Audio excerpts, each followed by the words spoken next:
The system announced that they were the first to clear the labyrinth on the first floor, and their achievement would be recorded in the Hall of Fame. It also rewarded them with 5,000 coins. Hana was delighted to receive the reward for her suffering, but Jinhyuk promptly ordered her to give him the coins, which she reluctantly did. Jinhyuk then asked her to obtain Bram's ring within 3 days.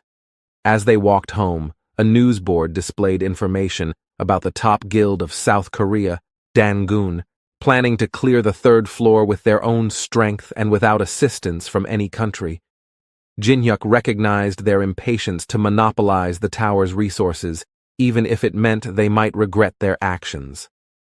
Upon arriving home, Jinhyuk contemplated the need for trustworthy allies to support him during dungeon raids.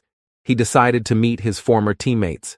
He met with Lee Taemin, who possessed the Machine King exclusive ability, and Yeonhwa, who had the Hwang Mind Cultivation Taekwondo exclusive ability. He believed they were the best candidates to help him, with Taemin skilled in large-scale battles and Yeonhwa capable of being both a close-range fighter and tank. The system displayed information informing him that he would be able to copy their skills if they all reached the 20th floor. Taemin and Yeonhwa explained to Jinhyuk what had transpired during his time in the labyrinth, detailing the actions of various guilds, streamers, and a group called the Demons, who kidnapped people to operate a coin factory.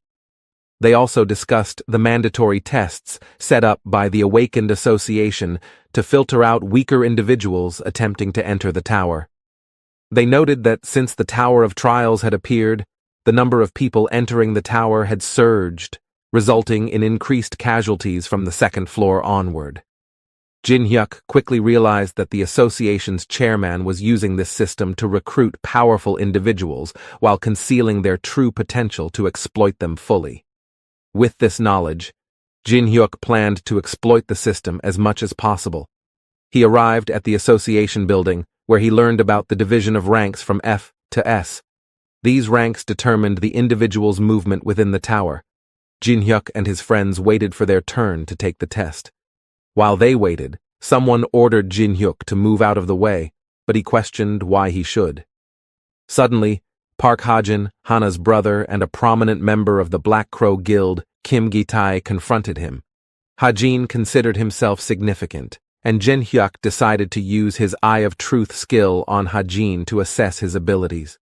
He learned that he could copy one of Hajin's skills if Hajin reached maximum hostility toward him. As Hana noticed the tension between her brother and Jinhyuk, she inquired about the situation. Hajin pointed at Jinhyuk, trying to explain, which prompted Hana to recognize Jinhyuk. As she looked at him, Jinhyuk grabbed Hajin's outstretched finger and promptly broke it, causing a stir in the crowd. Jinhyuk broke Hajin's finger without any sign of concern for his pain. Hajin attempted to attack Jinhyuk, but he dodged, causing Hajin to trip and twist his ankle, leaving everyone surprised by the turn of events. Hana, upon seeing Jinhyuk, was shocked that he was present at the scene. Kim Gi-tae, Hajin's companion, tried to intervene and asked Jinhyuk to stop. However, Jinhyuk activated his Eye of Truth skill, which he couldn't use on Kim Gi-tae due to their level difference. Jinhyuk questioned if Kim Gi-tae was Hajin's babysitter, and Kim Gi-tae reluctantly acknowledged that he had no choice because Hajin had some usefulness. Jinhyuk then brought up the Korean ginseng trade with China and its side effects, which surprised Kim Gi-tae and the onlookers. When Jinhyuk mentioned the Korean ginseng side effects and the need for mandragora to counteract them, he proposed a deal to Kim Gi-tae.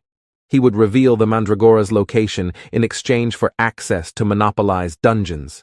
Kim Gi-tae reluctantly agreed. This infuriated Hajin, who reached his maximum level of anger. Kim Gi-tae choked Hajin for provoking Jinhyuk, unwittingly giving Jinhyuk a chance to copy one of Hajin's skills. Jinhyuk chose the shallow breathing skill, which allowed the user to control their breathing and heartbeat rate. Jinhyuk proceeded to take the test necessary for climbing the tower, where the instructor explained that he needed to strike a magic stone to determine his rank. Jinhyuk selected a mid-grade magic stone, a more challenging option compared to the low-grade stones, and cleanly sliced it in half with his dagger. The instructor was astonished, as he had never seen someone break a stone in this manner. Jin-hyuk's rank was placed in the S rank, but he asked the instructor to wait a week before reporting it to superiors, as agreed. Hannah provided Jin-hyuk with Bram's ring, and he went on to face the second test, clearing a previously uncompleted dungeon known as the Hall of the Depraved. Jin-hyuk temporarily held an F rank and registered as a porter to enter the ruins. The mission ahead was straightforward: defeat the boss monster in the deepest part of the ruins and reclaim the throne.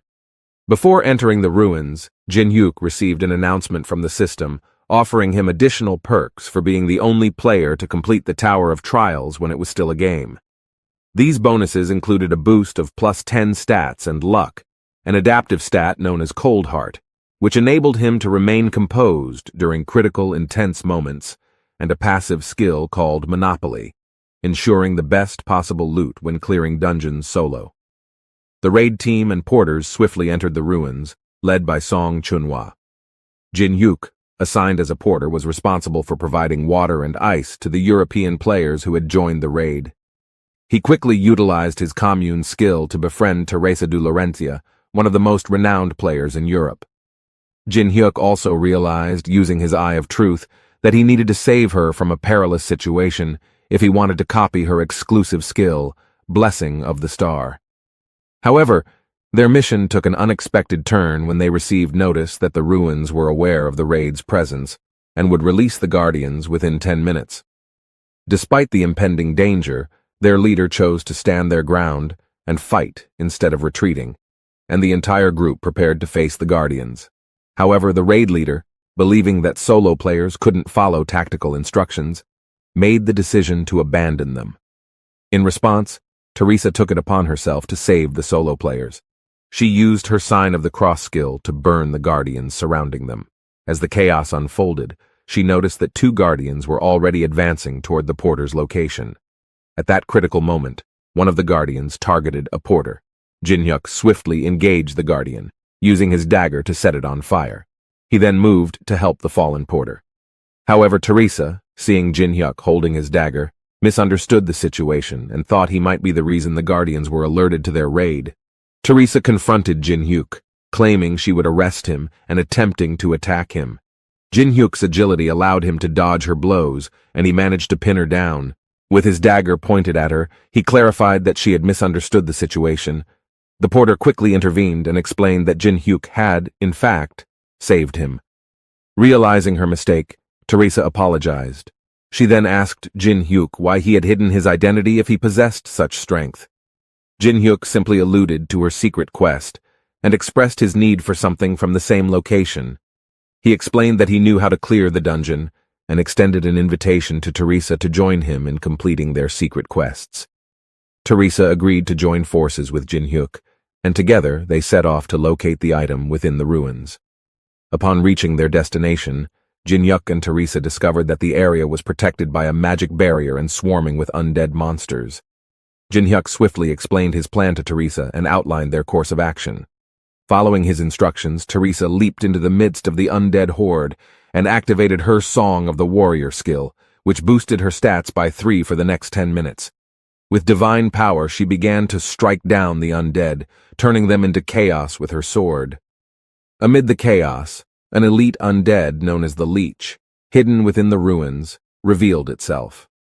Jin-hyuk managed to trick the Leech into using its black lightning to unwittingly destroy the magic barrier. This breakthrough granted them access to the location of their desired item. Jin-hyuk prepared to confront the Leech, but before he could act, another figure suddenly appeared and effortlessly cleaved the Leech in 2. The newcomer stepped forward, addressing Jin-hyuk as if they had met before. However, Jin-hyuk had no recollection of this seemingly random individual. Surprised that Jin-hyuk doesn't remember him, the guy introduces himself as Cheon Yusung. Jin-hyuk activates his Eye of Truth skill, revealing the guy's name. The system informs Jin-hyuk that to copy Yusung's skill, he must defeat him using the sword Yushung believes in the most. Jin-hyuk recognizes the sword as the Cheon Long Sword from the National Museum of Korea. He recalls that Yusung is the person from the game who kept challenging him to a duel because he refuses to admit defeat and clings to an extreme warrior concept. Yusung becomes angry at Jin-hyuk's lack of recognition and challenges him to a duel once more. Jin-hyuk accepts but inquires if Yusung is prepared. He also mentions that his comrade will also intervene in their fight.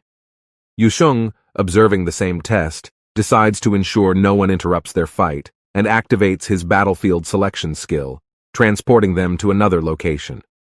Sensing something unusual, Jin-hyuk swiftly grabs the demonic soul pill from the leech's sarcophagus and tells Teresa he'll see her later. He then teleports to Yusung's battle location. They find themselves on Yusung's battlefield, and he tells Jin-hyuk that no one will interfere. Using his one-on-one skill, Yusung buffs his own stats by 10% while reducing Jin-hyuk's stats by the same amount, putting Jin-hyuk at a disadvantage. The system detects an overwhelmingly disadvantageous situation and activates Jin-hyuk's fusion skill, which allows him to copy a skill without fulfilling any conditions. Jin-hyuk chooses to copy Yusung's unique skill, the Song of Swords. They begin clashing their weapons, and Jin-hyuk's ability to block Yusung's attacks easily surprises him. Yusung resorts to using his soul-chasing sword energy skill, leaving Jin-hyuk perplexed, as it's an advanced skill for a swordsmanship beginner. Jin-hyuk decides to create a powerful skill using the demonic soul pill infused with the Song of Swords. He creates the Grave of Swords, an SS rank skill that boosts his understanding of swords by 500%. When he reveals this new strength, Yusung is astounded. The battle intensifies, with Jin-hyuk eventually defeating Yusung by dispelling his sword energy and attacking him. It's the 138th time Jin-hyuk has defeated Yusung. Yusung is humiliated and asks Jin-hyuk to end his life. Jin-hyuk tells him the next time will be the 139th time. Surprised by Jin-hyuk's merciful response, Yusung admits his loss and promises to challenge him again. They agree not to ask for each other's real names. Jin-hyuk uses his commune skill on Yusung, deciding to spare him so he can copy more of his skills in the future.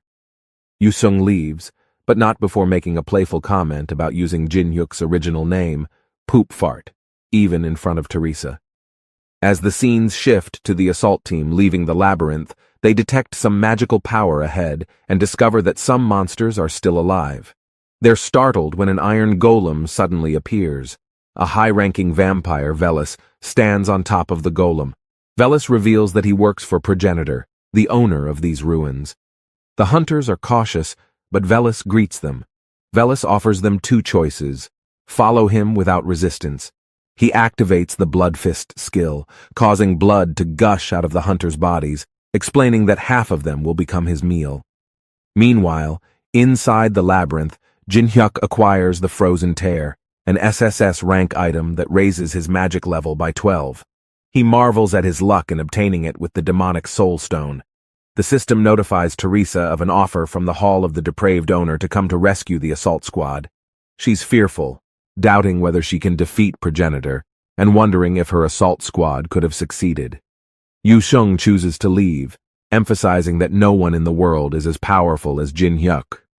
Realizing her need for his assistance, Teresa seeks Jin-hyuk's help, and offers all her coins in exchange for his services. They agree to an arrangement. As they approach the gate, Jin-hyuk notices Teresa's intense expression and assures her that he has a strategy to defeat the enemy. Inside, the devilish Progenitor, whose real name is Alice von Ataraxia, is sitting on her throne. She tells Jin-hyuk that his blood scent, sweeter than other humans, arouses her. Misinterpreting his suspicious expression for fear, she thinks she has an advantage. However, when Jin-hyuk declines her offer to be her slave for 60 years, her expression changes to cruelty, and she immediately attacks him, declaring that her words are essential.